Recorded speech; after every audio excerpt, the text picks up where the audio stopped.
Hello, and welcome to another edition of Sunday Night Soccer, special edition Monday Night Soccer, here on Straight from the Training Ground, U.S. Men's National Team edition.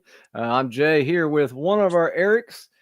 Mike D and Backroom Eric are in the Christian Pulisic camp, and they have cited mental exhaustion and requested some rest. So we're glad to have you, man. Thanks for joining us, Eric. Oh yeah, it's a pleasure. And we'll tell everybody, you're one of our followers. You're always making good comments on here, man. And we talk a lot of soccer away from YouTube. You and I do. So we're going to dive into some U.S. men's national team things with the Gold Cup coming up. And there's some pretty crazy stuff. A lot of drama going on, right? So Oh yeah. we'll get straight Yeah, into that. a lot to talk about. So there's a lot to talk about. Just a couple highlights real quick. So Portugal win the UEFA Nations League. Great game. If you didn't watch it, you and I were just talking about it before we came on live tonight. 2-2. Portugal won on penalty kicks. It's a great game. The men's national team lost 2-1 to Turkey the other day in a friendly. We're going to get into that quite a bit. And they also play Switzerland tomorrow, which is why we wanted to come on tonight and talk about that a little bit. The Gold Cup starts June 14th this weekend. The Club World Cup begins June 15th, also this weekend. And we got a couple sparring matches going on here on social media. Lewandowski versus Poland. He's taking on the whole country, actually just taking on his coach. And Taylor Twellman versus Landon Donovan. So you got any comments on those things before we get going, Eric? Oh yeah. If you guys didn't get a chance to watch, the UEFA Nations League final was a banger. It was amazing, great match. Back and forth from both teams. Every time Spain put in a goal, Portugal came right back at them. Couldn't ask for a better final. U.S. men's national team, it's gonna be um Got a a lot to talk process. It's about. already been a process, yeah. And I mean, scrolling to the bottom right there, the Lewandowski and Poland and Taylor Twellman, Landon Donovan. If nobody's been keeping up with those, you guys got to stay tuned for that. It's going to be great. Well, give us a little hint. You and I were talking this morning earlier. We Yeah. were at some soccer stuff, and we were talking about fill everybody in on the Lewandowski situation. So with the Lewandowski situation, basically they had a friendly going on, and Lewandowski didn't want to play because he was citing exhaustion from the season with Barcelona, playing in the Champions League, La Liga, Super Copa, all of that stuff, and basically told the coach that he wanted to rest. And the coach stripped him of his captain's armband, and that didn't sit well with Lewandowski, obviously, and he basically said he wasn't going to play anymore for Poland while that coach is still there. So, And then Taylor Twellman, Landon Donovan. So Christian Pulisic, we're going to get into this in a minute, but if you haven't followed this last few days, Christian Pulisic is not with the U.S. men's team. A couple of right. weeks ago, same kind of thing. He said he needed rest, long European season with AC Milan, so on and so forth.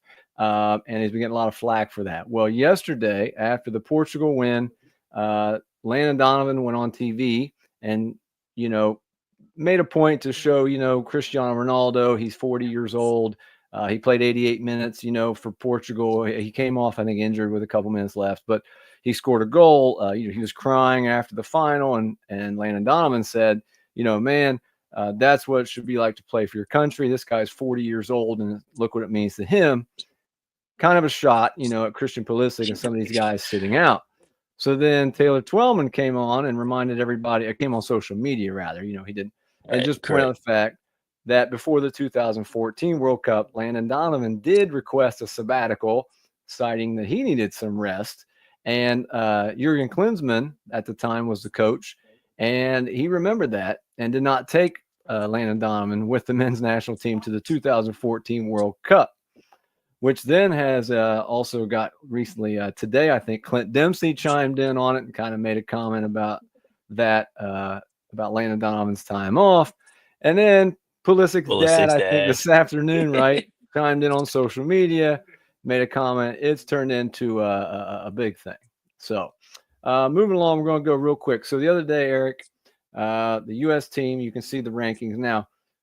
Anybody out there is not aware, the FIFA rankings are not always like the most up-to-date thing. They don't come out every week or anything like that, like college football. These were most recently updated in April, but the U.S. men's team was ranked 16th in the world. Turkey was ranked 27th. And before we get into this, Turkey is a well-respected European team, like Yes, they are. before. They're not any kind of slouch. It's not a, but the men's national team lost 2-1. Their starting lineup you can see there with a lot of people missing. Matt Freese, Chris Richards, Jack McGlynn had a great goal. So he cut inside, scored a great goal a minute in the game. Great start. Then you got Diego Luna, Miles Robinson, Luca De La Torre, Johnny Cardoso, Alex Freeman, Malik Tillman, Patrick Aubameyang. I never pronounce his name right, but the big, strong Charlotte, and Max Arston from our Columbus Crew. So, point being, not maybe the strongest lineup, but so be it. After they scored the goal, didn't play very well, in my opinion. It's pretty plain and boring, to be honest, for the rest of the first half. They went down 2-1. The U.S. did play better, I will say, in the second half. Did much better, created probably 2 or 3 great chances to tie the game, but they couldn't do that in the final third. And, all in all, a 2-1 loss to Turkey, not necessarily the end of the world, but it is one of the things we want to talk about tonight because they play Switzerland now tomorrow night, and that's it before the Gold Cup. Right. Did you get a chance to watch any of that or any thoughts on the Turkey game? Caught the highlights, but the same thoughts on and from what I've heard from friends as well too that were watching it, is what you said. There seemed to be a lack of urgency and intensity with the team at times, and I think people have said that about the U.S. men's national team too many times lately, as far as the way we play, and maybe that's because of the way that we're playing now, the style that Pochettino is having, to where it's not the same, you know, hard grind that U.S. men's national team is used to, accustomed to. But And like I said, it's a new coach, so he's only, I believe, had 8 or 9 games with this group, and he was hired pretty late. So if people aren't familiar with how a World Cup works and those kind of things, a lot of times people coach a team for the 4 years, leading up from one World Cup to the next. He was hired pretty late in this process. The U.S. Soccer Federation is paying him $6 million, for a foreign coach to coach our team. So basically, long story short, he's trying to cram a lot into a very short amount of time to get this team ready for a World Cup, which puts, even more emphasis on the things we're about to talk about tonight. So the big news, players missing. You can see they're on the screen. Eric Pulisic citing rest, Serginho Dest, fitness reasons, Anthony Robinson, surgery, Timothy Weah, Weston McKennie, Gio Reyna, I believe club is their official reason because of the Club World Cup that's also going on at the same time. right, Yunus Musa, personal reasons, Josh Sargent, football reasons. I don't know what that means, but this is from an official article from Yahoo Sports. Balogun injured and Ricardo Pepi injured. Obviously, can't do anything about that. But I don't know about yeah, you, those but are when you huge look at that hits. list, there's a lot of people missing there. There are significant players in this team. Yeah, that's, I mean, that's a looking at the first 5 or 6 names, not even mention Yeah, everybody else that's down there. But when you take those players out of a squad, and the impact that we know that they have, which is obviously the reason why they have been able to succeed overseas in Europe and other places, um, that's gonna take a hit on your team no matter who you are. That's like removing Cristiano Ronaldo, removing Messi, and others from there. You know, it's gonna have an impact. So that's tough on Pochettino to have to deal with all of those. The Timothy Weah, Weston McKennie and Gio Reyna, for them to not be there as well too, and it for be there for the Club World Cup, um, yeah. kind of makes me, as we talked about a little bit before we hopped on. I wonder what type of influence that they have with their club to be able to say if they wanted to, hey, I want to go, you know, compete for my country, and then Yeah, come yeah. back. So, Well, and I don't know about you, if you do agree or disagree, but I'd say the first 5 names there down to Weston McKennie are starters, oh with yeah, pretty much any 100%. coach. So 5 starters out of your 10 outfield players right there. Um, Musa could be in there sometimes, Balogun sometimes, Gio Reyna a couple of years ago maybe, but that's a big chunk of the team right there sitting out. So If you are just getting caught up, send in your comments, like we said. And tomorrow night, the men's national team plays Switzerland, and that'll be their last tune-up, kind of their last friendly. I believe it's in Nashville, Tennessee, before the Gold Cup, which starts this weekend. So moving on, we'll get to the next bit of information. So the Gold Cup is a smaller tournament, the year before the World Cup, but it gives you a good idea, kind of to face some international competition. The men's national team group, as you can see there on the right, U.S., Haiti, Saudi Arabia, and Trinidad and Tobago. And it's like most international tournaments, Eric, the top two teams get through. And even with all the drama and the different things that you and I have been talking about tonight, I would surely hope that the U.S. men's national team can get out of this group, which means they have to finish in the top one or two spots Right. with those other three teams. They'll play the 15th, you can see right there, against Trinidad and Tobago, then June 19th against Saudi Arabia, and then June 22nd against Haiti. And then, like most international tournaments, 3 points for a win, 1 for a tie, 0 for a loss. If there is a tie in your standings, they look at goal differential and all those kind of things. But again, I don't want to, go out on a limb too far, Eric, but I would hope that they win the group. They should Ah, definitely, under any circumstances, I would think, I don't know about you, be in the no, that top two and make it out of a group like this. yeah, that's the expectation. I think anybody that's looking at U.S. men's soccer, that's the expectation for sure to get out of this group. And those countries, they have their own thing going on with soccer, which is great. But as far as who we've competed with in the past and what we know we're capable of doing, as you stated, I'd be very shocked, and it would be very uh it would be a lot of pressure on Pochettino if they didn't come out of that group. Yeah.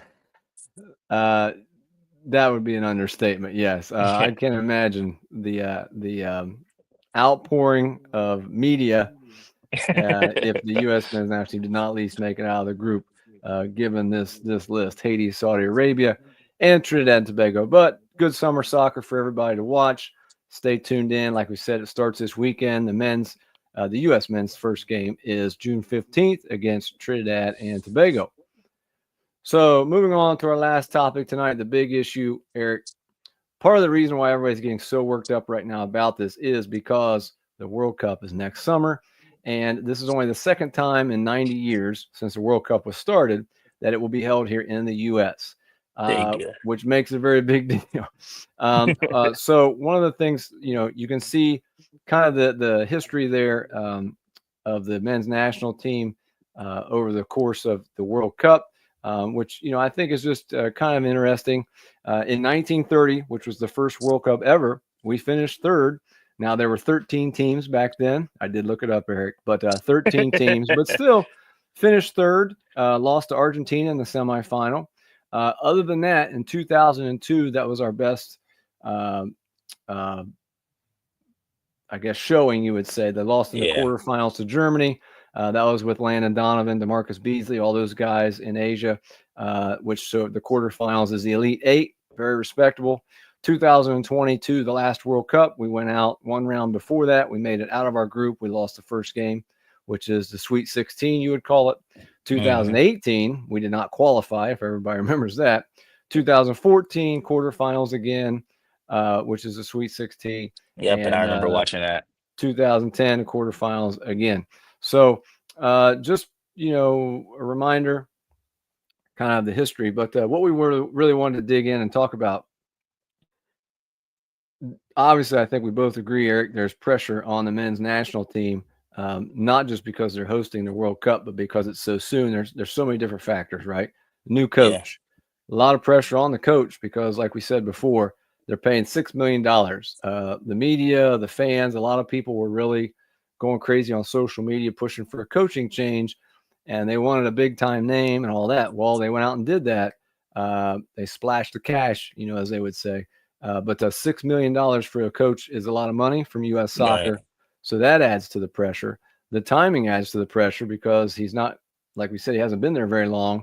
And then the overall fact of hosting a World Cup. So do you agree there's a lot of pressure on the men's national team, first of all? Yeah, there's a lot of pressure to stack on top of what you just said as well too. Um, when you think about it, and I know we're gonna get into it, rolling into it, but there's just a lot of pressure as far as like what that is going to roll over and create for the other opportunities that are going on here in the States when it comes to soccer. So there's a lot of pressure on them from, again, the coach, the players that are out, the fact that the World Cup is going to be here, and most times when we've watched the World Cup, the host nation, there's always pressure on the host nation to go ahead and at least show up and put on a good showing. Even if they don't Yeah. win, it's, you expect them to fight their hearts out. You expect them to, go toe to toe with whoever they are because of it being there in their home country. So, that's a lot of pressure as it is right off the bat. And I would also say one thing we forgot to kind of mention, or I forgot to mention, there's also pressure on this, what's called the golden generation. Would you agree that a lot of these guys that are Oh, not yeah. here are playing on, the biggest teams in the world, AC Milan, Juventus, uh, some big teams, and they've have kind of put that pressure on themselves that by being on those teams, but at the same time, they're getting to the point. A lot of them are to that age and that point in their career, I think, where I think U.S. fans are feeling like it's time to put up or shut up, Yeah, I'd have to agree with you 100%. which adds With more pressure. Yeah, with the talent that we have, again, it's gonna come with a lot of expectations for them. Can we put it all together? Paying all of that money for a coach, can he go ahead and make the pieces work? Because we know we have the talent to go ahead and compete. Not saying that we'll win it or not, but we have the talent to go ahead and make it out of group, make it to the quarterfinals, et cetera, depending on what our group is. But Yeah. um, with all those that we have, um, it would be a real bummer to watch US not show up for the World Cup in the way that is expecting. With soccer growing in the States that the way it is, doesn't matter if it's because Messi came over and others as well too. It'd be, to me, in my own opinion, it might take away from that progress that's being made here, um, as far as like what's being put into building it here. So Yeah. Well, that leads to my next question there. So Eric, in your opinion, we'll both, take a shot at this, but do you feel like the success or the lack of success? So, if the U.S. does really well somehow, or like you said, what if they bomb, just don't show up for some reason or another on the field? Either way, do you feel like that will impact the future of soccer in the entire U.S.? I do. I it- I would hope everybody can kind of see where that's going, and why that is really big, because for any major sports category, doesn't matter if it's football or not, doesn't matter if it can be basketball, especially, and I can even relate it to basketball. You talk about the Olympics that they had in basketball and how they were speaking about how European Olympics and European basketball is getting to be on the level of the Yeah. states and stuff like that as well too. And they're looking at, where is that at now? Is that level meeting somewhere in the middle? And when it comes to U.S. soccer, we've grown so much, not just with the players that we have, but the clubs, like you said, the talent that we have now that's being scouted to go over to play for the big clubs all the time. Um, and I think it would be a huge blow for us, because then it kind of makes you wonder what type of development are we going to continue to have here in the states if we're not showing up, if players aren't wanting to, and who's going to want to continue to for these guys that are coming, who's going to want to continue to try to play for U.S. men's national team going further um, with things like that. So Yeah, I agree. I think, I guess, first, if we both just kind of look at the negative side of it, if it doesn't go well on the field, and I'm with you, I'm not one of those people, you and I, we talk outside of this all the time about soccer. We talk about games going on, all kinds of things. Neither one of us, I don't think, are people that, we're not going to go out there and we don't think we should win the World Cup or anything like that by any right, means. But if it's not a respectable showing, that people can be proud of and get behind, I think you and I are people that in this country, we love soccer. We watch games all the time. We follow soccer. But I feel like, I'm sure you probably feel the same. It's kind of like we're always fighting an uphill battle, yeah, like yeah, competing with the NFL, baseball, basketball, the NBA, college football. In this country, it's still, I know there's MLS and things like that, but it's still, like you said, not quite on par with those things. So you're Yeah. as a soccer person, you kind of always feel like you're fighting an uphill battle, and to that'd be a major blow. I feel like that if we're hosting a World Cup again, only for the second time ever, and you think about how far soccer's come in the last 30 years or so since it was here the last time, I think everyone, the general sports fan, would expect more, hoping that it goes well. And if it doesn't go well, I mean, I think that adds a lot of pressure to the team, to Yeah. the program, to the coaches, But now let's flip it a little bit real quick. Let's try to be positive. So what now you're laughing. You're what if it goes fairly well? Let's say, to you just you, in your opinion, what would be a respectable showing, Eric? Like what level, what stage of the World Cup would you be okay with us going out?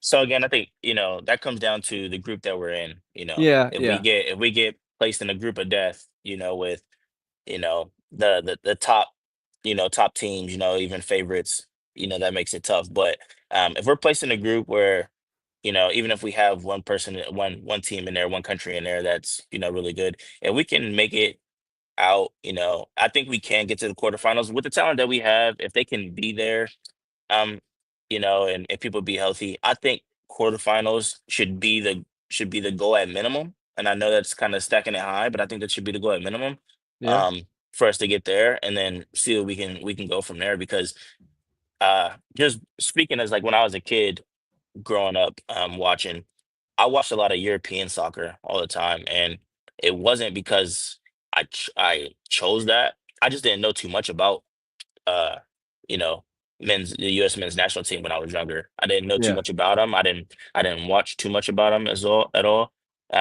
So if they produce a really really good showing, that motivates the younger kids that are watching here in the States. That motivates the clubs as well too that are around here in every city. You know, it gives them something to look forward to and saying, okay, this is what I want to do as far as being here, because as you just mentioned, it is an uphill battle a lot of times as far as where soccer is placed at here, compared to And other countries.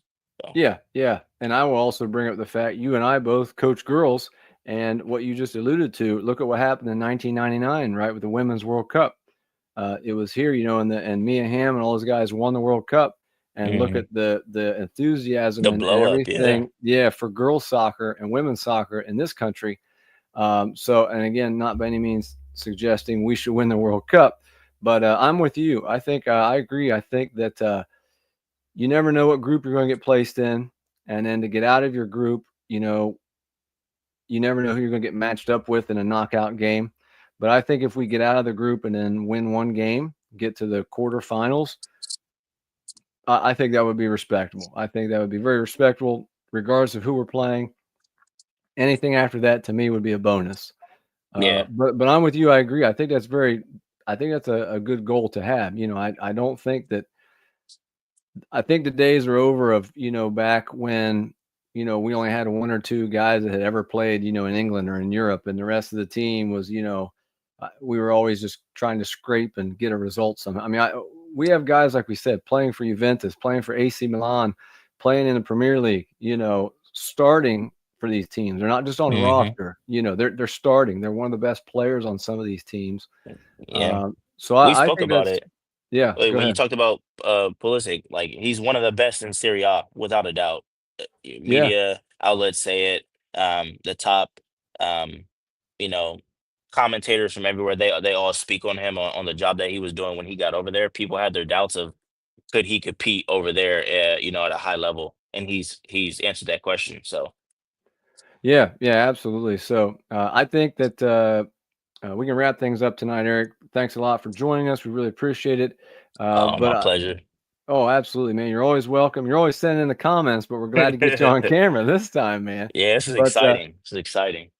I think we definitely both can agree that there's a lot of pressure, and all of the drama that's circulating right now around the men's national team is not helping. There's a lot of pressure on them already, and so hopefully they can get things together, have a good showing here at the Gold Cup, and put some of that behind them. And again, tune in tomorrow night. The U.S. men's national team plays Switzerland in their last friendly, and then again the Gold Cup gets started this weekend. So make sure you check that out. And again, Monday Night Soccer here with one of the Erics. Hey.